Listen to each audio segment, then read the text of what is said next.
Welcome to A Narrative Short, my life as it intersects with people and events. This episode is called The Whitest Guy You Know.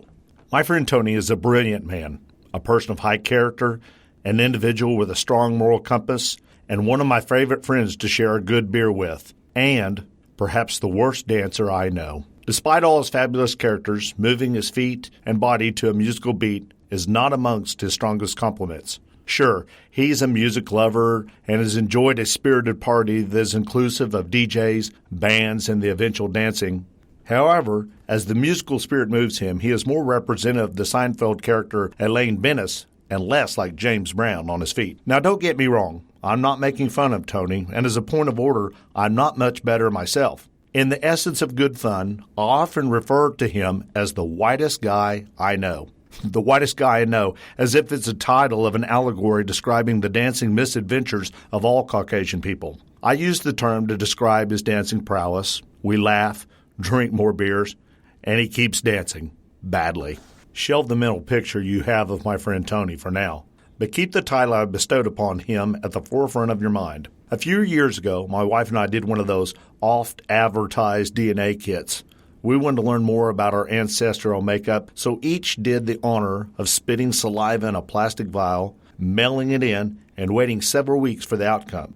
Her results came in days before mine. She read the results, and for the most part, they were as one would expect with the maiden name of O'Brien, primarily Irish, Scottish, and other European regions.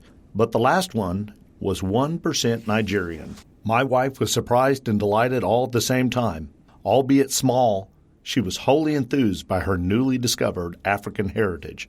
In fact, her results came in around the same time as the Winter Olympics, and she discovered that Nigeria was represented by a sole women's bobsled team. She cheered nightly for the team of her minuscule African ancestry. She would get excited and yell, "Go, girls, represent," or something to that effect. To say she fully embraced her 1% is an understatement. Good for you, honey, I thought to myself, and quietly cheered myself as her team Nigeria did indeed represent. Several days later, I received my results. I opened the letter with breathless anticipation. Maybe I will surpass my wife's fortunate African heritage. Maybe I would have several percents of Ghana DNA. They were proudly represented in the Olympics, I thought to myself. Or maybe some Native American blood. You never know. I carefully read the results, and they are as follows. 51.9% North and Western European, 33.1% Irish, Scottish, and Welsh, 9% Iberian, which is the combination of Spain and Portugal, and 6% Scandinavian.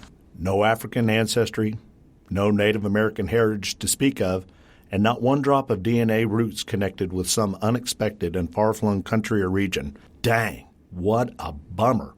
Now, as fortune would have it, I had the dubious distinction of apologizing to my friend Tony, because technically, I'm the whitest person you know. As I've gained new understandings that have shaped my own life's perspective, I've learned to laugh along the way.